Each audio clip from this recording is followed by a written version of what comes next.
यह कहानी मुंशी प्रेमचंद जी की बाल स्मृति को याद करते हुए अपने परम तुल्य मित्र तुल्य सेवक कज़ाकी को जीवंत करने में सफल हुए हैं। कज़ाकी एक सुंदर, ईमानदार, सुदृढ़ और सादा व्यवहार वाला व्यक्ति है। कहानी में गहराई भी है और किनारा भी। एक ऐसा व्यक्तित्व जिसको कभी भूला ना जा सके और एक अच्छी स्मृति के रूप में सदा स्मरण लेते हुए जीवन का बेहतरीन पाठ याद करना ही कथा को कालजाई बनाती है। कज़ाकी और हिरण दोनों ही कहानी के आधार हैं। दोनों अपने अर्थों को सार्थक करती हुई प्रतीत होती हैं। तो चलिए सुनते हैं इस बेहतरीन कहानी को। मेरी बाल स्मृतियों में कज़ाकी एक ना मिटने वाला व्यक्ति है। आज 40 साल गुजर गए। कज़ाकी की मूर्ति अभी तक आँखों के सामने नाच रही है। मैं उन दिनों अपने पिता के साथ आजमगढ़ की एक तहसील में था। कज़ाकी जाति का पासी था। बड़ा ही हंसमुख, बड़ा ही साहसी, बड़ा ही जिंदा दिल। वह रोज़ शाम को डाक का थैला लेकर आता, रात भर रहता और सवेरे डाक लेकर चला जाता। शाम को फिर उधर से डाक लेकर आ जाता।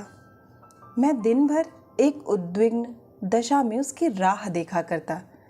ज्यों ही 4 बजते व्याकुल होकर सड़क पर आकर खड़ा हो जाता और थोड़ी देर में कज़ाकी कंधों पर बल्लम रखे उसकी झुनझुनी बजाता दूर से दौड़ता हुआ आता दिखलाई देता। वह सांवले रंग का गठीला लंबा जवान था। शरीर सांचे में ऐसा ढला हुआ कि चतुर मूर्तिकार भी उसमें कोई दोष ना निकाल सकता।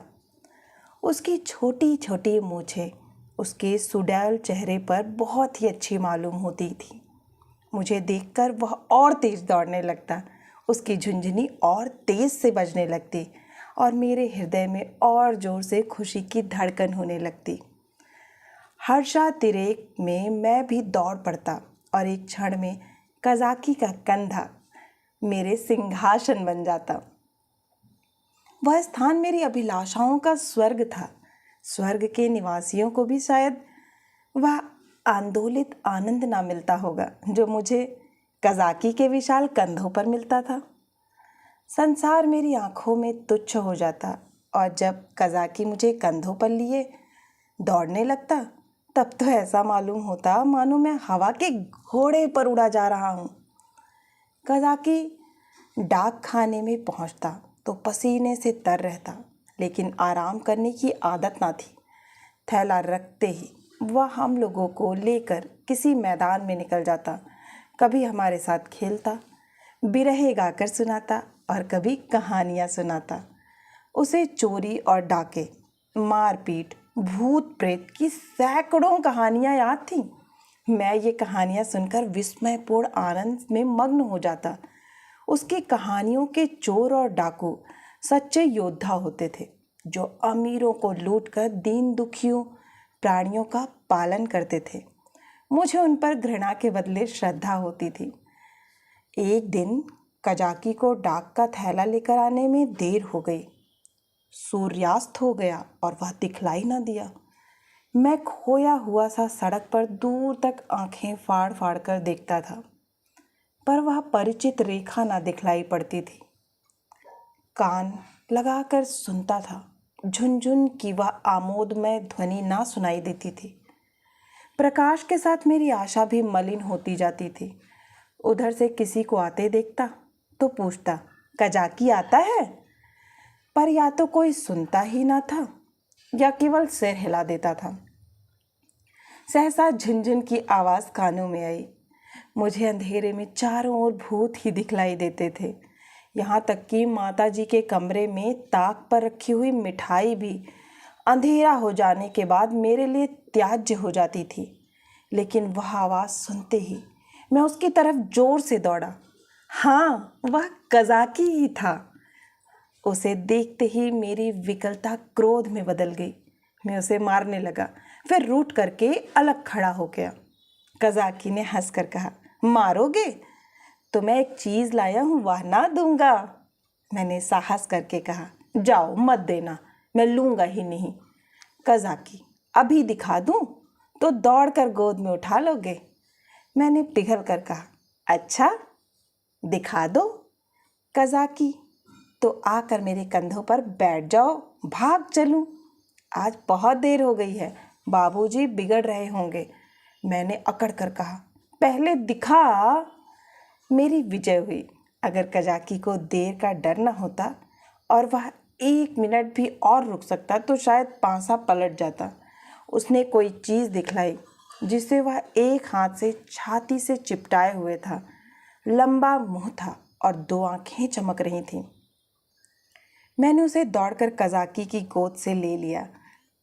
यह हिरन का बच्चा था।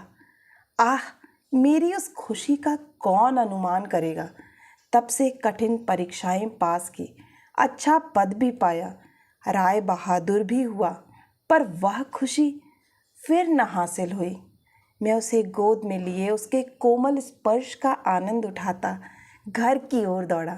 कज़ाकी को आने में क्यों इतनी देर हुई इसका ख्याल ही ना रहा। मैंने पूछा, यह कहाँ मिला कज़ाकी? कज़ाकी, भैया, यहाँ से थोड़ी दूर पर एक छोटा सा जंगल है, उसमें बहुत से हिरन हैं। मेरा बहुत जी चाहता था कि कोई बच्चा मिल जाए तो तुम्हें दूँ। आज यह बच्चा हिरनों के झुंड के साथ दिखलाई दिया।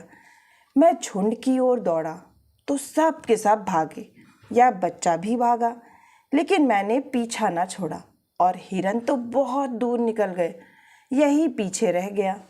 मैंने इसे पकड़ लिया, इसी से इतनी देर हुई। यूं बातें करते हम दोनों डाक खाने पहुँचे। बाबूजी ने मुझे ना देखा, हिरन के बच्चे को भी ना देखा। कज़ाकी ही पर उनकी निगाह गड़ी पड़ी। बिगड़ कर बोले, आज इतनी देर कहाँ लगाई? अब थैला लेकर आया है, उसे लेकर क्या करूं? डाक तो चली गई। बता, तूने इतनी देर कहाँ लगाई? कज़ाकी के मुंह से आवाज़ ना निकली। बाबूजी ने कहा, तुझे शायद अब नौकरी नहीं करनी है। नीच है ना, पेट भरा तो मोटा हो गया, जब भूखों मरने लगेगा तो आंखें खुलेंगी। कज़ाकी चुपचाप खड़ा रहा। बाबूजी का क्रोध और बढ़ा। बोले, अच्छा थैला रख दे और अपने घर की राह ले। सुअर, अब डाक लेके आया है, तेरा क्या बिगड़ेगा? जहाँ चाहेगा मजूरी कर लेगा, माथे तो मेरे जाएगी, जवाब तो मुझसे तलब होगा। कज़ाकी ने रुआंसे होकर कहा, सरकार, अब कभी देर ना होगी। बाबूजी, आज क्यों देर की, इसका जवाब दे। कज़ाकी के पास इसका कोई जवाब न था। आश्चर्य तो यह था कि मेरी भी जबान बंद हो गई। बाबूजी बड़े गुस्सेवर थे, उन्हें काम करना पड़ता था, इसी से बात बात पर झुंझला पड़ते थे। मैं तो उनके सामने कभी जाता ही ना था। वह भी मुझे कभी प्यार ना करते थे। घर में केवल 2 बार घंटे घंटे भर के लिए भोजन करने आते थे, बाकी सारे दिन दफ्तर में लिखा करते थे। उन्होंने बार बार एक सहकारी के लिए अफसरों से विनय की थी, पर इसका कुछ असर न हुआ था। यहाँ तक कि तातील के दिन भी बाबूजी दफ्तर ही में रहते थे। केवल माताजी उनका क्रोध शांत करना जानती थी, पर वह दफ्तर में कैसे आती? बेचारा कज़ाकी उसी वक्त मेरे देखते देखते निकाल दिया गया। उसका बल्लम, चपरास और साफा छीन लिया गया और उसे डाक खाने से निकल जाने का नादिरी हुक्म सुना दिया गया। आह, उस वक्त मेरा ऐसा जी चाहता था कि मेरे पास सोने की लंका होती तो कज़ाकी को दे देता और बाबूजी को दिखा देता कि आपके निकाल देने से कज़ाकी का बाल भी बांका नहीं हुआ। किसी योद्धा को अपनी तलवार पर जितना घमंड होता है, उतना ही घमंड कज़ाकी को अपनी चपरास पर था।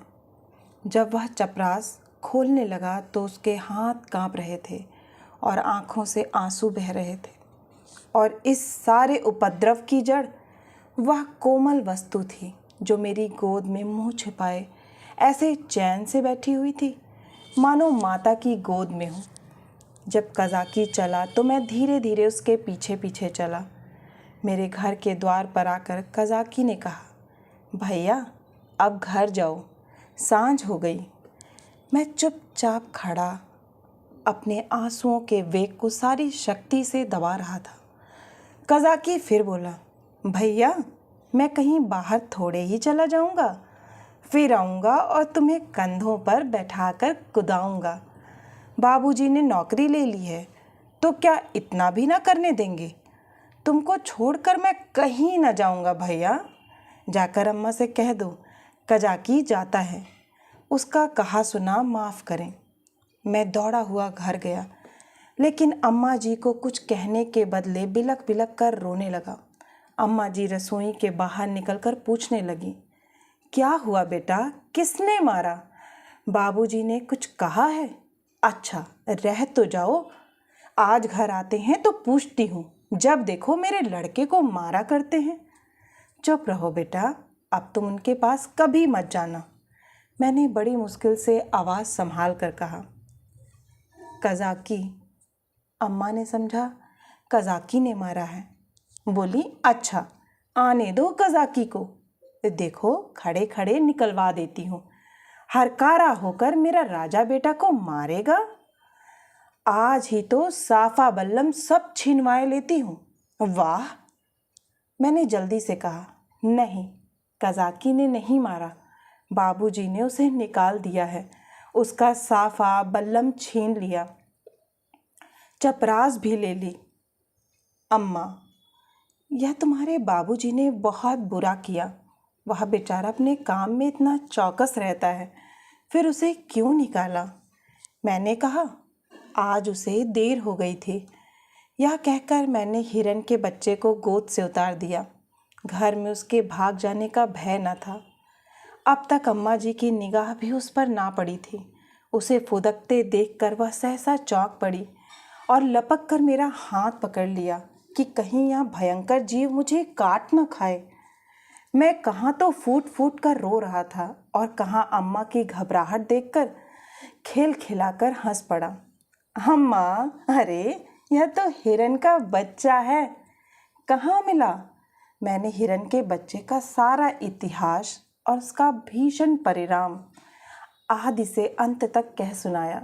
अम्मा, यह इतना तेज भागता था कि कोई दूसरा होता तो पकड़ ही न सकता।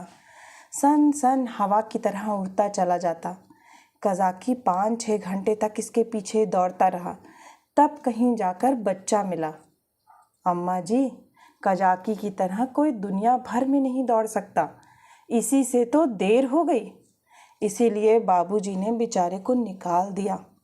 चपरास, साफा, बल्लम सब छीन लिया। अब बेचारा क्या करेगा? भूखों मर जाएगा। अम्मा ने पूछा, कहाँ है कज़ाकी, जरा उसे बुला तो लाओ।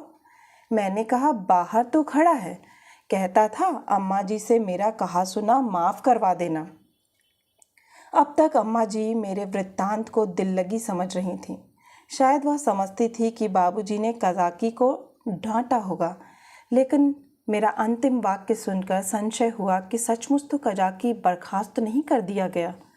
बाहर आकर कज़ाकी कज़ाकी पुकारने लगी, पर कज़ाकी का कहीं पता न था। मैंने बार बार पुकारा, लेकिन कज़ाकी वहाँ ना था। खाना तो मैंने खा लिया, बच्चे शौक में खाना नहीं छोड़ते, खासकर जब रबड़ी भी सामने हो। मगर बड़ी रात तक पड़े पड़े सोचता रहा, मेरे पास रुपए होते तो 1 लाख रुपए कज़ाकी को दे देता।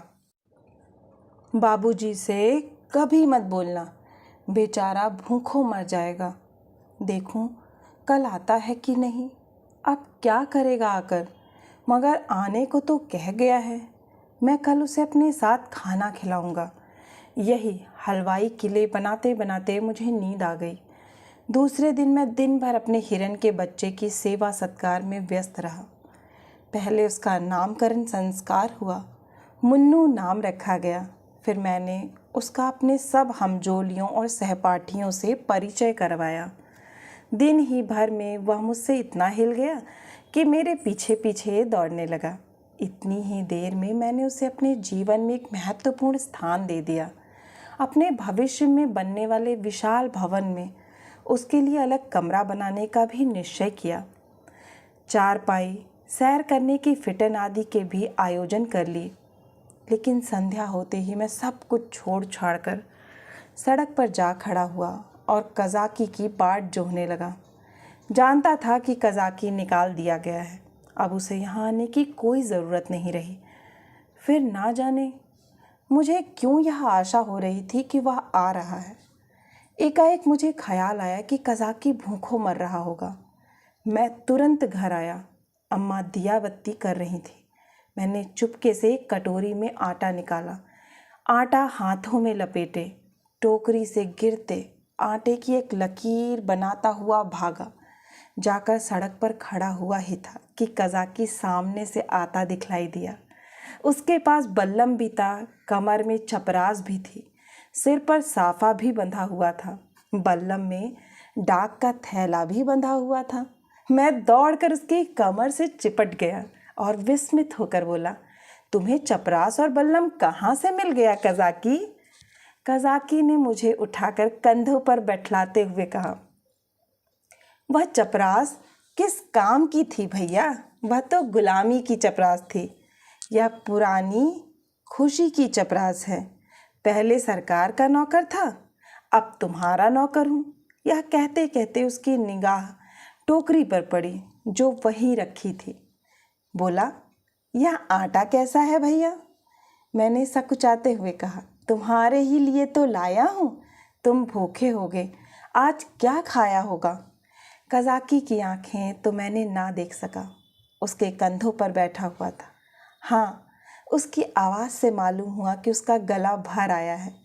बोला, भैया क्या रूखी ही रोटी खाऊंगा? दाल, नमक, घी और तो कुछ नहीं है। मैं अपनी भूल पर बहुत लज्जित हुआ।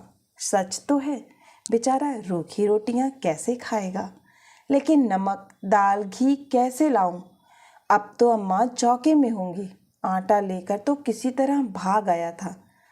अभी तक मुझे न मालूम था कि मेरी चोरी पकड़ ली गई। आटे की लकीर ने सुराग दे दिया है। अब ये तीन तीन चीज़ें कैसे लाऊंगा? अम्मा से मांगूंगा तो कभी ना देंगी। एक एक पैसे के लिए तो घंटों रुलाती हैं। इतनी सारी चीज़ें क्यों देने लगी? एकाएक मुझे एक बात याद आई। मैंने अपनी किताबों के बस्ते में कई आने पैसे रख छोड़े थे। मुझे पैसे जमा करके रखने में बड़ा आनंद आता था। मालूम नहीं अब वह आदत क्यों बदल गई।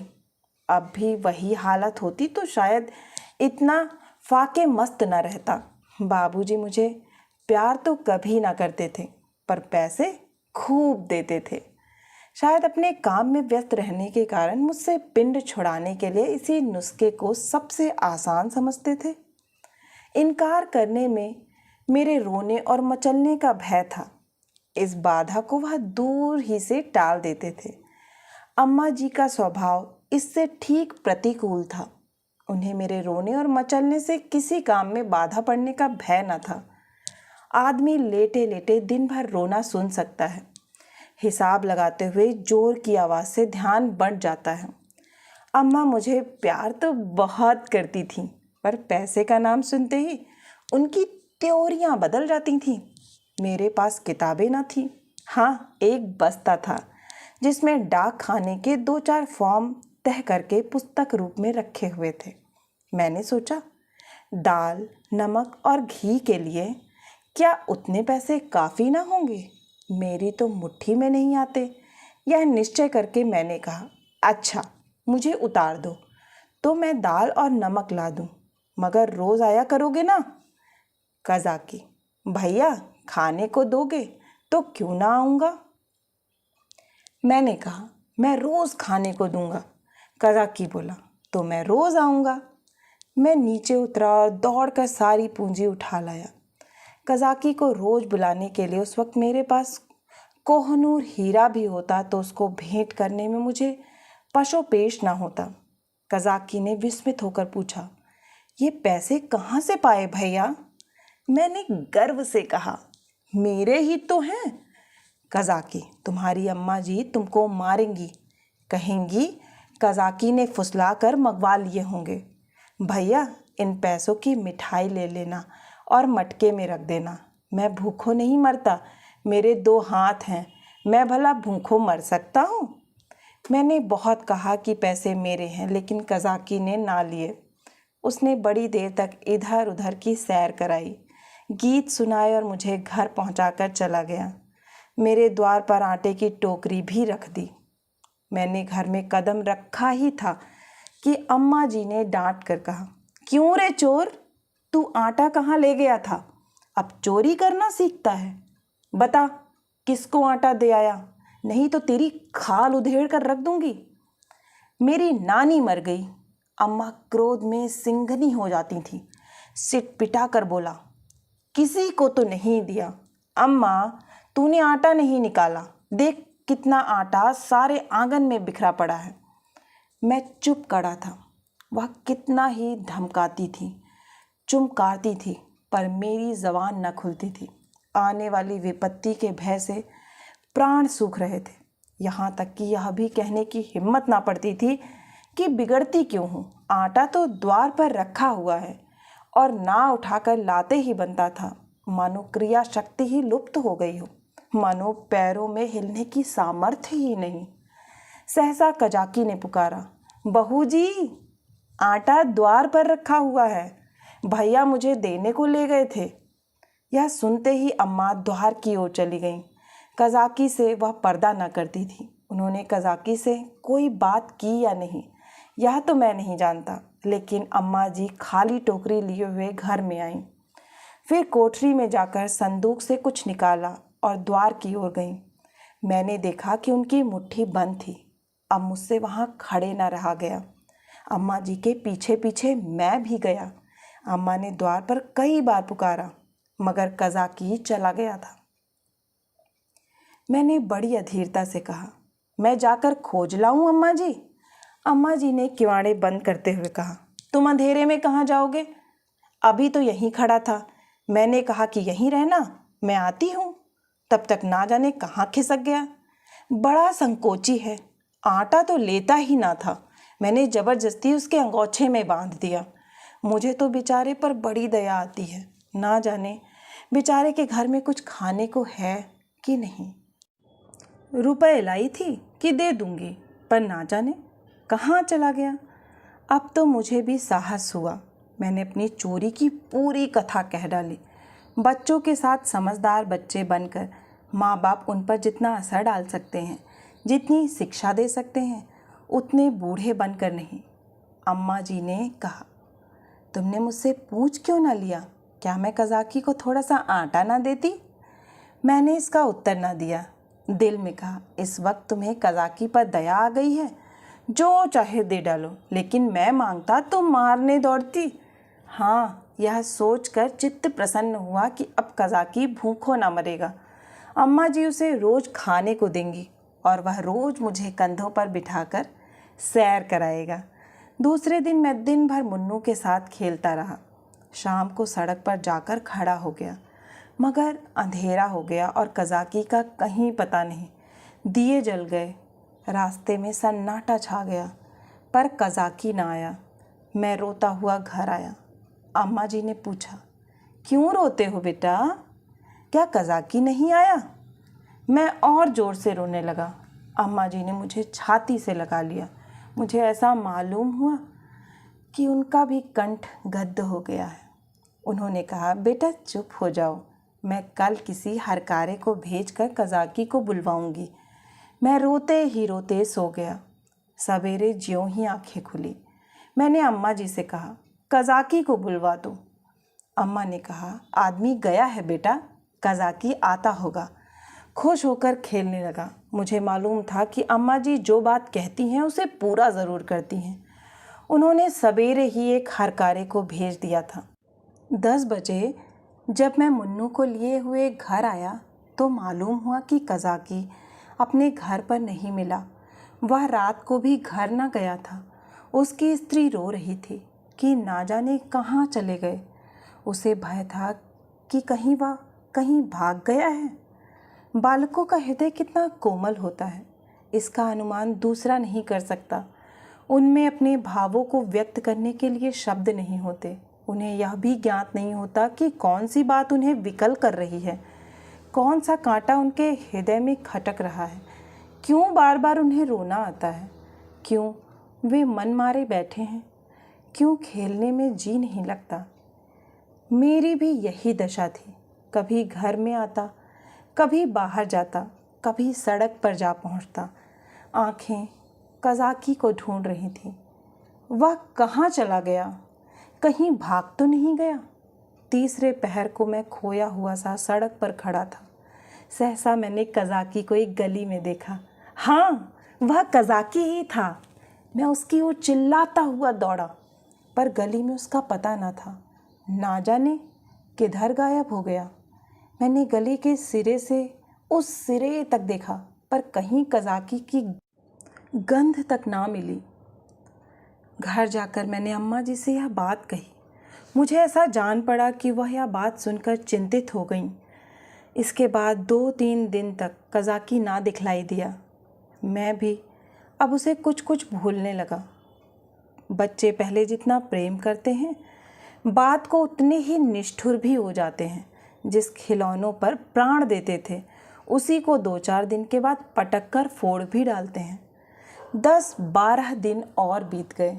दोपहर का समय था। बाबूजी खाना खा रहे थे।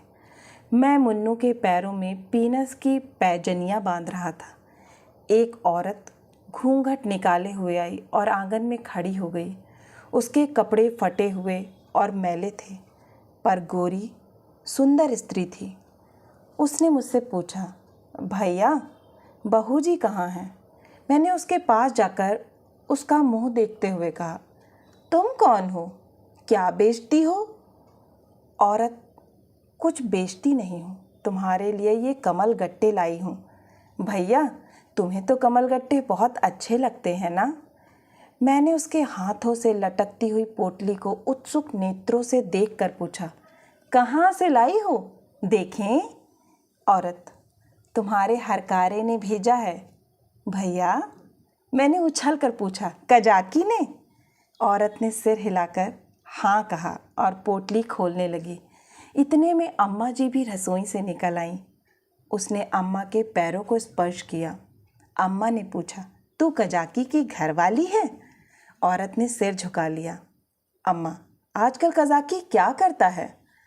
औरत ने रो कर कहा, बहू जी, जिस दिन से आपके पास से आटा लेकर गए हैं, उसी दिन से बीमार पड़े हैं। बस भैया भैया किया करते हैं। भैया ही में उनका मन बसा रहता है। चौंक चौंक कर भैया भैया कहते हुए द्वार की ओर दौड़ते हैं। ना जाने उन्हें क्या हो गया है बहू जी। एक दिन मुझसे कुछ कहा न सुना, घर से चल दिए और एक गली में छिपकर भैया को देखते रहे। जब भैया ने उन्हें देख लिया तो भागे, तुम्हारे पास आते हुए लजाते हैं। मैंने कहा, हाँ हाँ, मैंने उस दिन तुमसे जो कहा था अम्मा जी। अम्मा, घर में कुछ खाने पीने को है? औरत, हाँ बहू जी, तुम्हारे आशीर्वाद से खाने पीने का दुख नहीं है। आज सवेरे उठे और तालाब की ओर चले गए। बहुत कहती रही, बाहर मत जाओ, हवा लग जाएगी, मगर ना माने। मारे कमजोरी के पैर कांपने लगे, मगर तालाब में घुसकर ये कमल गट्टे तोड़ लाए। तब मुझसे कहा, ले जा भैया को दिया, उन्हें कमल गट्टे बहुत अच्छे लगते हैं। कुशल क्षेम पूछती आना। मैंने पोटली से कमल गट्टे निकाल लिए थे और मज़े से चख रहा था। अम्मा ने बहुत आंखें दिखाई, मगर यहाँ इतनी सब्र कहाँ। अम्मा ने कहा, कह देना सब कुशल है। मैंने कहा, यह भी कह देना कि भैया ने बुलाया है। ना जाओगे तो फिर तुमसे कभी ना बोलेंगे। हाँ। बाबूजी खाना खाकर निकल आए थे। तौलिए से हाथ मुंह पोंछते हुए बोले, और यह भी कह देना कि साहब ने तुमको बहाल कर दिया है। जल्दी जाओ, नहीं तो कोई दूसरा आदमी रख लिया जाएगा। औरत ने अपना कपड़ा उठाया और चली गई। अम्मा ने बहुत पुकारा, पर वह ना रुकी। शायद अम्मा जी उसे सीधा देना चाहती थीं। अम्मा ने पूछा, सचमुच बहाल हो गया? बाबूजी, और क्या झूठे ही बुला रहा हूँ? मैंने तो 5वें ही दिन बहाली की रिपोर्ट की थी। अम्मा, यह तुमने अच्छा किया। बाबूजी, उसकी बीमारी की यही दवा है। प्रातःकाल में उठा तो क्या देखता हूँ कि कजाकी लाठी टेकता हुआ चला आ रहा है। वह बहुत दुबला हो गया था, मालूम होता था बूढ़ा हो गया है। हरा भरा पेड़ सूख कर ठूठा हो गया था। मैं उसकी ओर दौड़ा और उसकी कमर से चिमट गया। कजाकी ने मेरे गाल चूमे और मुझे उठाकर कंधों पर बैठालने की चेष्टा करने लगा, पर मैं न उठ सका। तब वह जानवरों की भांति भूमि पर हाथों और घुटनों के बल खड़ा हो गया और मैं उसकी पीठ पर सवार होकर डाक खाने की ओर चला। मैं उस वक्त फूला ना समाता था और शायद कजाकी मुझसे भी ज़्यादा खुश था। बाबूजी ने कहा, कजाकी, तुम बहाल हो गए, अब कभी देर ना करना। कजाकी रोता हुआ पिताजी के पैरों पर गिर पड़ा, मगर शायद मेरे भाग्य में दोनों सुख भोगना ना लिखा था। मुन्नू मिला तो कजाकी छूटा, कजाकी आया तो मुन्नू हाथ से गया, और ऐसा गया कि आज तक उसके जाने का दुख है। मुन्नू मेरी ही थाली में खाता था। जब तक मैं खाने ना बैठूं, वह भी कुछ ना खाता था। उसे भात से बहुत ही रुचि थी, लेकिन जब तक खूब घी ना पड़ा हो, उसे संतोष ना होता था। वह मेरे ही साथ सोता था और मेरे ही साथ उठता भी था। सफाई तो उसे इतनी पसंद थी कि मल मूत्र त्याग करने के लिए घर से बाहर मैदान में निकल जाता था। कुत्तों से उसे चिढ़ थी, कुत्तों को घर में ना घुसने देता था। कुत्तों को देखते ही थाली से उठ जाता और उसे दौड़कर घर से बाहर निकाल देता था। कजाकी को डाक खाने में छोड़कर जब मैं खाना खाने गया तो मुन्नू भी आ बैठा। अभी 2-4 ही कौर खाए थे कि बड़ा सा झबरा कुत्ता आंगन में दिखाई दिया। मुन्नू उसे देखते ही दौड़ा। दूसरे घर में जाकर कुत्ता चूहा हो जाता है। झबरा कुत्ता उसे आते देखकर भागा। मुन्नू को अब लौट आना चाहिए था, मगर वह कुत्ता उसके लिए यमराज का दूत था। मुन्नू को उसे घर से निकाल कर भी संतोष न हुआ। वह उसे घर के बाहर मैदान में भी दौड़ाने लगा। मुन्नू को शायद ख्याल न रहा कि यहाँ मेरी अमलदारी नहीं है। वह उस क्षेत्र में पहुँच गया था जहाँ झबरे का भी उतना ही अधिकार था जितना मुन्नू का। मुन्नू कुत्तों को भगाते भगाते कदाचित अपने बाहुबल पर घमंड करने लगा था। वह यह न समझता था कि घर में उसकी पीठ पर घर के स्वामी का भय काम किया करता है। झबरे ने इस मैदान में आते ही उलटकर मुन्नू की गर्दन दबा दी। बेचारे मुन्नू के मुंह से आवाज़ तक ना निकली। जब पड़ोसियों ने शोर मचाया तो मैं दौड़ा, देखा तो मुन्नू मरा पड़ा है और झबरे का कहीं पता नहीं। आशा है कि आपको यह कहानी बहुत ही पसंद आई होगी। अगर पसंद आई है तो एक लाइक करें, अपनों के साथ शेयर करें, और हाँ, अगर आप इसी तरह की मनोरंजक कहानियाँ सुनना चाहते हैं तो इस चैनल से जुड़ना ना भूलें और चैनल को सब्सक्राइब करें। आप सभी का कहानी सुनने के लिए बहुत बहुत धन्यवाद।